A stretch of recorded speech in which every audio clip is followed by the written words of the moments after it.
संसार भर का कोई भी आइडियोलॉजी हो, तो हर आइडियोलॉजी में कुछ अच्छे और बुरे की कॉन्सेप्ट रहती है कि ये अच्छा है और ये बुरा है। और जो बुरा है, उसे कम करना है या उसे समाप्त करना है और जो अच्छा है, उसे बढ़ाना है। जनरली ह्यूमन आइडियोलॉजीज़ इसी फ्रेमवर्क के बीच में काम करती है। अब इसमें जो ये पैगंबरवादी मज़हब है, वो अलग ढंग से काम करते हैं। जो सनातन धर्म है या हमारे देश की जो परंपराएँ हैं, वो अलग ढंग से काम करती हैं। अगर हम सनातन धर्म की बात करें, वैदिक धर्म की बात करें, तो उसमें देखा जाता है कि व्यक्ति के गुण कैसे हैं, उसका आचरण कैसा है, उसका व्यवहार कैसा है। तो उसी आधार पर उसे अच्छा या बुरा माना जाएगा। और यही अवधारणा पूरी धरती पर, अब मानवता का इतिहास लाखों साल का है, करोड़ों का ना भी माने तो लाखों वर्षों में जो सभ्यता बनी है, सभ्यता का अर्थ ही है कि आप सभ्य व्यक्ति की तरह व्यवहार करेंगे और उसमें आपके व्यवहार पर अधिक बल दिया जाएगा। लेकिन जो ये पैगंबरवादी मजहब है, उसने इस सिस्टम को थोड़ा सा चेंज कर दिया। उनका कहना है कि जो हमारे गॉड को मानने वाला है, वो गॉड यहोवा हो सकता है, जीसस हो सकता है, अल्लाह हो सकता है, वो तो ठीक है। जो किसी दूसरे गॉड को मानने वाला है, वो बुरा है। और हमारे देश पर क्योंकि इस्लाम का बहुत प्रभाव रहा और बॉलीवुड ने उसे और ज़्यादा बढ़ा दिया, इसलिए हमारी जो शब्दावली है, वो बहुत जगह पर कॉम्प्रोमाइज़ हो चुकी है। हम बहुत जगह पर उसका जो उचित अर्थ है, वो समझने में कई बार भूल कर जाते हैं। और आज इसी पर हम बात करेंगे कि हमारे देश में एक शब्द चलता है ज़ालिम, और ज़ालिम से हमने अगर उसका सिनोनिम देखेंगे, तो ज़ालिम हम किसे बोलेंगे? जो क्रूअल है, जो अत्याचारी है। ये उसका समानार्थक शब्द आ जाएगा। तो अगर कोई अत्याचार कर रहा है, कोई ज़ालिम है, तो उसे बुरा मानना तो ठीक है। जब विश्वामित्र आते हैं राम लक्ष्मण को ले जाने के लिए कि मुझे इन्हें आश्रम में लेके जाना है क्योंकि राक्षस हमें परेशान कर रहे हैं, वो हम पर अत्याचार करते हैं, तो जो धनुर्धर राम है, वो उनके साथ जाते हैं राक्षसों का वध करने के लिए। तो यदि कोई अत्याचारी है, तो उसका निर्णय एक बार हो गया, फिर उसका वध करना, उसकी हत्या करना, उसे बुरा नहीं माना जाता। ये अलग बात है कि आज हम वो काम अपनी स्टेट से करवाते हैं, हम स्वयं नहीं करते। तो आज हम कुरान की दुनिया में चलेंगे कि वहां पर ये राइट एंड रॉन्ग का कॉन्सेप्ट क्या है, और उसे समझना हमारे लिए बहुत आवश्यक क्यों है कि बीते 25-30 वर्ष में जो संसार का डिस्कोर्स है, वो कुछ छोटे छोटे ढंग से चेंज होता रहा है। और उसमें एक जिस व्यक्ति ने बहुत रोल प्ले किया है, वो जाकिर नाइक है, जिसने सोशल मीडिया की पूरी स्ट्रेंथ आने से पहले अपने टीवी चैनल के माध्यम से बहुत बड़ी संख्या में लोगों को मूर्ख बनाया है। वो कैसे बनाया है, पहले मैं उससे आरंभ करना चाहूँगा। लेकिन मैं ये देख पा रहा हूँ कि अभी आप लोगों में से बहुत सारों ने लाइक नहीं किया है, तो लाइक कीजिए, सब्सक्राइब कीजिए और शेयर कीजिए ताकि और लोगों तक ये बात पहुँच सके। अब हम देखते हैं कि अब जाकिर नाइक जिस तरह से कंडक्ट करता था अपनी जो सभाएं हैं, उसमें जनरली वन वे कम्युनिकेशन रहता था। तो कोई क्वेश्चन पूछेगा, अब उसने आंसर देना है। तो ऐसा ही क्वेश्चन पूछा गया कि अधिकतर मुसलमान ही क्यों आतंकवादी होते हैं। तो थोड़ा सा इसे देखते हैं, फिर इस पे चर्चा करेंगे। जब हम कुरान पढ़ते हैं तो हमें इसका एहसास होता है, लेकिन ये है क्यों गलतफहमी, जिस तरीके से मीडिया गलतफहमियां फैलाती है, हम उसको इग्नोरेंस में, अनजाने में मान लेते हैं। टेररिस्ट की मानी क्या है? मैं कहता हूं हर मुसलमान टेररिस्ट होना चाहिए, आतंकवादी होना चाहिए। आतंकवादी की मानी क्या है तो समझ लो। टेररिस्ट उसे कहते हैं जो इंसान दूसरे इंसान के दिल में टेरर पैदा करता है। अगर कोई चोर पुलिस को देख रहा है तो उसके दिल में टेरर आता है, खौफ आता है। उस चोर के लिए पुलिस टेररिस्ट है। इस तरीके से हर मुसलमान, कोई भी एंटी सोशल एलिमेंट मुसलमान को देखता है, उसके दिल में खौफ आना ही चाहिए। एंटी सोशल एलिमेंट दिखता है तो खौफ आना ही चाहिए। आगे देखिए। अगर कोई चोर मुसलमान को देखता है, कोई बलात्कार करने वाला मुसलमान को देखता है, कोई भी एंटी सोशल एलिमेंट मुसलमान को देखता है, उसके दिल में खौफ होना ही चाहिए। कुरान मजीद में अल्लाह ताला फरमाते हैं सूरह अनफाल में, सूरह नंबर 8 आयत नंबर 60 में, खौफ पैदा करो उन लोगों के दिल में जो लोग एंटी सोशल है। जो लोग एंटी सोशल है। अब ये आदमी मुझे बड़ा नीच लगता है, क्योंकि वो है ही नीच है, लेकिन इसके बारे में चर्चा करना आवश्यक इसलिए है कि इसने एक बहुत बड़ी संख्या में आम मुसलमान को, हिंदुओं को तो किया ही किया, आम मुसलमान को भी भ्रमित किया है। तो इसलिए इसने जो जहर फैलाया है उसे काउंटर करना बहुत आवश्यक है। तो आज मैं उसकी बात करने वाला हूँ। ये जो इसने रेफर किया सूरा नंबर 8 की आयत नंबर 60, और उसमें इसने कहा कि एंटी सोशल एलिमेंट्स हैं, उनके साथ बुरा बर्ताव करने को ये जो कुरान वाला गॉड है अल्लाह नाम का, वो कहता है। तो आइए चेक करते हैं कि इसमें कितनी वास्तविकता है, क्योंकि अगर ऐसा है फिर तो बहुत अच्छी बात है। तो चलिए देखते हैं।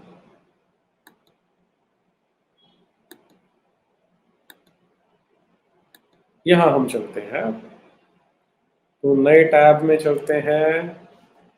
हमारे पास तंजील.net है। ये इसलिए करना पड़ता है ताकि लोगों को समझ में रहे कि हम अपनी ओर से तो कुछ डाल नहीं रहे। ये आ गई सूरा नंबर 8, और अब चलते हैं उसकी आयत नंबर 60 पर। ये देखिए जी, इसे मैं थोड़ा बड़ा करने का प्रयास करता हूं ताकि सब लोग देख पाए ठीक से।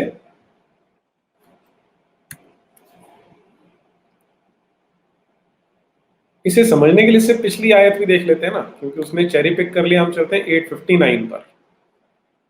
ओह, ये फारूक खान एंड अहमद है। इससे अच्छा है अगर हम फारूक खान एंड नदवी को देख लें। तो क्या बताते हैं, और कुफार ये ना ख्याल करें कि वह आगे बढ़ निकले, क्योंकि वह हरगिज मुसलमानों को हरा नहीं सकते। तो जो ये अल्लाह नाम का गॉड है कुरान वाला, ये रेगिस्तानी गॉड है जो, उसका कहना है कि कुफार जो है वो मुसलमानों से हरगिज आगे नहीं निकल सकते। और फिर इसी को बढ़ाते हुए वो क्या कहता है, और मुसलमानों तुम कुफार के मुकाबले के वास्ते जहां तक तुमसे हो सके अपने बाजू के जोर से और बंधे हुए घोड़े से लड़ाई का सामान मुहैया करो। इससे अल्लाह के दुश्मन और अपने दुश्मन और उसके सिवा दूसरे लोगों पर भी अपनी धाक बढ़ा लेंगे, जिन्हें तुम नहीं जानते हो, मगर अल्लाह तो उनको जानता है।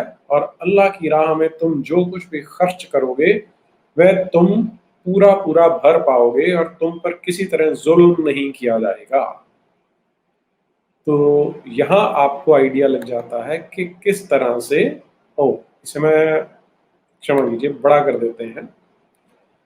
अब इसे देख पाएंगे कि ये जो पोस्टर बॉय बना हुआ है मुल्ला मौलवी इमाम मुफ्तियों का, आप इसे कल्पना करके देखें। इनकार करते हैं उन, क्षमा चाहता हूं,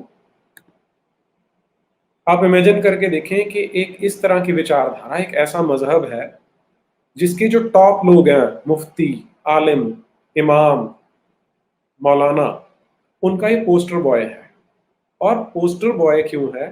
क्योंकि इसने पूरे झूठ से और पूरी मक्कारी से उनकी दुकान को बंद नहीं होने दिया, उनको चलाए रखा। अब आप कल्पना करें कि भारतीय समाज में आपको कोई ऐसा व्यक्ति मिल जाए जो संत कहता है अपने आप को, और वो इतना बड़ा झूठ बोल रहा है कि कहा जा रहा है कुफार और उनको बता रहा है एंटी सोशल एलिमेंट, तो उस व्यक्ति की एक पैसे का सम्मान नहीं रहेगा हमारे समाज में। लेकिन ये एक ऐसा समाज है जहां के दुकानदार ऐसे हैं जो इस तरह के चोर चकारों को सम्मानित करते हैं, और इसे सऊदी अरेबिया में जो वहां के बहुत बड़े बड़े अवार्ड्स हैं उनसे नवाजा गया है इस तरह के चोर को। तो इसलिए हमें इसे समझना आवश्यक है। भले ही वो झूठ बोलता है, लेकिन सीताराम गोयल जी का एक वाक्य था कि जब हमसे शक्तिशाली लोग झूठ बोलते हैं तो जितनी बार वो झूठ बोलेंगे हमारा उतनी बार दायित्व बनता है कि उतनी बार उनको टोकना और उनके सामने सच को रखना, क्योंकि ये लड़ाई सतत चलती रहेगी। अगर हमने सच नहीं बोला तो झूठ बोलने वाला जीत जाता है। तो इस तरह से ये झूठ बोलता है। आगे देखिए जरा। डालो, लेकिन सवाल यह है कि कई बार एक शख्स एक काम करता है, उसे 2 लक़ब दिए जाते हैं। अभी इसको मैं थोड़ी देर के लिए रोकता हूं। मुझे लगता है कि जो हम आयत की बात कर रहे थे कि कुरान, जो जिसको ये सो कॉल्ड होली बुक कहते हैं, क्या कुरान मजीद, और हमारे देश में तो पवित्र कुरान कहा जाता है, उसके अंदर ये चीजें लिखी हुई हैं कि तुम कुफार को मारो, उनके दिलों में रोब डाल देगा, और इस चीज को ये झूठ बनाकर पेश करता है। चलिए आगे बढ़ते हैं। पूजा जी, आपका पत्रम पुष्पम के लिए बहुत आभार, बहुत धन्यवाद सहयोग के लिए। प्रॉफिट मैक्रॉन, प्रणाम Neeraj Atri ji, I just walk your book brain wash republic ji, बहुत धन्यवाद आपको। उससे बहुत चीजें आपको स्पष्ट होंगी, देखने को मिलेंगी, और आपका भी आभार, बहुत धन्यवाद। ओके जी, अब हम अपने टॉपिक पर फिर से आते हैं। अब आप लोगों ने एक और चीज नोटिस की होगी कि अच्छा, वो भी हमारे पास अवेलेबल है तो हम उसे भी देख सकते हैं कि एक और जो झूठ ये घड़ते हैं वो क्या है। आपको इसी जाकिर नायकी को याद होगी तकरीर, जिसमें इसका कहना था कि हर जो मुसलमान है उसे आतंकवादी होना चाहिए। ये रहा, इसे भी सुन लें जरा।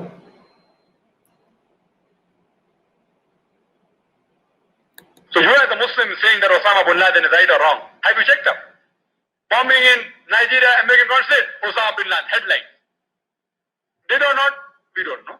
But if you ask my view, if he's on the truth, if he's fighting the enemies of Islam, I'm for him. I don't know what he's doing. I'm not in touch with him.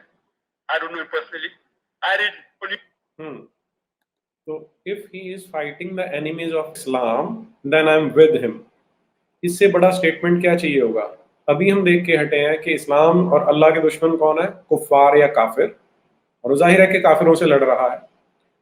अब जो नई पीढ़ी के लोग देख रहे हैं उन्हें पता नहीं होगा कि नरेंद्र मोदी की सरकार आने से पहले जब यूपीए था, जब सोनिया गांधी का राज था हमारे देश में, तो ये मक्कार पूरे देश में खुलेआम घूमता था इस तरह की तकरीरें देता हुआ, और उससे कितना आतंकवाद हमारे देश में बढ़ा है, कितना रेडिकलिज्म बढ़ा है, उसकी आप कल्पना ही कर सकते हैं। तो ये यहाँ पे बता रहा है कि उसामा बिन लादेन अगर ऐसा कोई काम कर रहा है जो अल्लाह के दुश्मनों से लड़ रहा है तो मैं उसके साथ हूँ। Newspapers. If he's terrorizing the terrorist, if he's terrorizing America, the terrorist, biggest terrorist, I'm with him. Every Muslim should be a terrorist. The thing is that if he's terrorizing a terrorist, he's following Islam. Whether he is or not, I don't know. But तो यहाँ हमारे लिए important हो जाता है कि जब ये इतने बड़े बड़े झूठ बोलते हैं तो ये किस तरह से समाज को फेस करते हैं, क्योंकि अल्टीमेटली वो झूठ कोई ना कोई तो पकड़ता ही होगा। अब वो हमें समझना है कि वहां पर ही किस तरह से अपनी दुकानदारी चलाते हैं। तो इस्लाम की जो कॉन्सेप्ट है जालिम की, कि जालिम अगर वो टेररिस्ट है, टेररिस्ट को डरा रहा है, इसमें यहाँ तो शब्द टेररिस्ट बोला, लेकिन कई तकरीरों में देखें जहां पर ये जालिम की बात कर रहा है कि इनोसेंट को नहीं मार रहा, लेकिन अगर जालिम को मार रहे हैं तो क्या बुरा कर रहे हैं। और आम व्यक्ति जब ये बात सुनेगा तो उसे ठीक लगती है।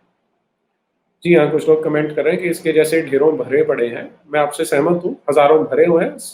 हम बहुत कठिन समय में हैं और हमें ये सारा कुछ रिवर्स करना है।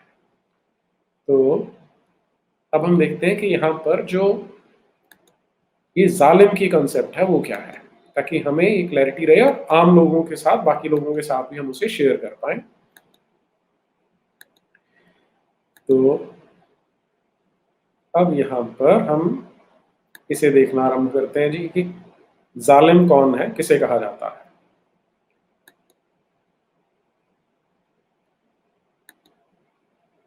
देखिए जी, सूरा नंबर 2 आयत नंबर 193, और उनसे लड़े जाओ यहां तक कि फसाद बाकी न रहे और सिर्फ अल्लाह ही का दीन रह जाए। ये जो हमने एक वो मौलाना साहब से डिबेट की थी, उसमें भी हमने यही बात की थी कि तब तक लड़ना है काफिरों से जब तक कि सिर्फ अल्लाह का दीन नहीं रह जाता। फिर अगर वे लोग बाज रहे तो उन पर ज्यादती ना करो, क्योंकि जालिमों के सिवा किसी पर ज्यादती अच्छी नहीं। अब ये जो लास्ट सेंटेंस है ये बहुत बार कोट किया जाता है, क्योंकि जालिमों के सिवा किसी पर ज्यादती अच्छी नहीं। तो बहुत लोग इस जाल में फंस जाते हैं कि ठीक ये तो है कि जालिम पे ज्यादती नहीं कर रहे, फिर तो अच्छी किताब है ये। तो आगे चलते हैं। ए ईमानदारों यानी मुसलमानों, जो कुछ हमने तुमको दिया है उस दीन के आने से पहले अल्लाह की राह में खर्च करो, जिसमें ना तो खरीदो फरोख्त होगी और ना यारी और ना आशनाई और ना सिफारिशी काम आएगी, और कुफ्र करने वाले ही तो जुल्म ढाते हैं।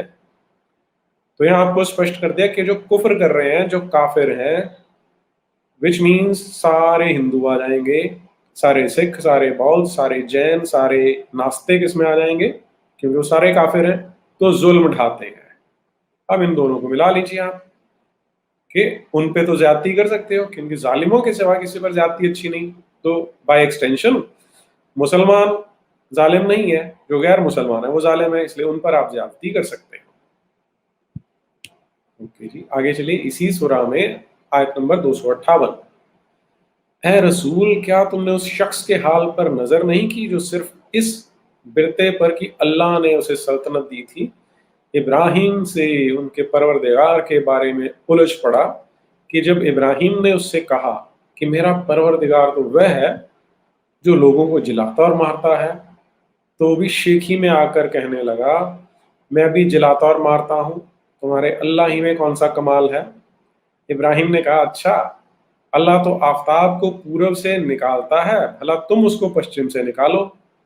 इस पर वह काफिर हक्का बक्का होकर रह गया, मगर ईमान ना लाया, और अल्लाह जालिमों को मंजिल मकसूद तक नहीं पहुंचाया करता। अब जरा आप ये आयत पूरी समझ के देखें। एक तो लास्ट लाइन हमारे लिए आज इंपॉर्टेंट है कि वो जालिम क्यों है, क्योंकि वो अल्लाह की आयतें नहीं मान रहा। और ये जो अल्लाह है, ये कुरान के अंदर अल्लाह नाम के गॉड का चैलेंज है। और चैलेंज क्या है कि जो अल्लाह वो तो सूरज को पूरब से निकाल के लाता है, तुम उसे पश्चिम से ला के दिखाओ, तब हम मान जाएंगे। अब ये किस तरह का गॉड है जो आम लोग बोलते हैं कि मैं गॉड हूं या मैं अल्लाह हूं, तो उनको चैलेंज करने बैठ जाता है। यहां से जो भी किताब लिखने वाला है उसकी मेंटालिटी आपको पता लग जाती है। अगली सूरा तीसरी में चलिए जी, आयत नंबर 86। भला अल्लाह ऐसे लोगों को क्यों कर हिदायत करेगा जो ईमान लाने के बाद फिर काफिर हो गए, हालांकि वह इकरार कर चुके थे कि पैगंबर बरहक है और उनके पास वाज़ेह और रोशन मौजिज़े भी आ चुके थे, और अल्लाह ऐसी हठ धर्मी करने वाले लोगों को हिदायत नहीं करता। अब यहाँ जुल्म शब्द नहीं दिया, यहाँ पे हठ धर्मी आ गया। और उसको हमारे सामने पढ़ो, फिर उसके बाद भी जो कोई अल्लाह पर झूठ तूफान जोड़े तो समझ लो कि यही लोग जालिम यानी हठ धर्मी हैं। ये मैंने इसलिए आपको दिया है कि आप इन दोनों का भी कंपैरिजन कर लें कि जहां हठ धर्मी है उसका अर्थ भी वही है कि वो जालिम है। और जालिम क्यों है? क्योंकि एक आदमी ने आज से 1400 साल पहले किसी रेगिस्तान में ये बोला कि मैं पैगंबर हूं और ये उसकी किताब है। अब जो उससे पूछेगा, तो अगर वो पूछेगा तो फिर वो जालिम हो जाएगा, और जालिम हो जाएगा तो उस पर आप ज्यादती कर सकते हो, उसे मार सकते हैं। आगे देखिए, तुम घबराओ नहीं, हम अनकरीब तुम्हारा रोब काफिरों के दिलों में जमा देंगे।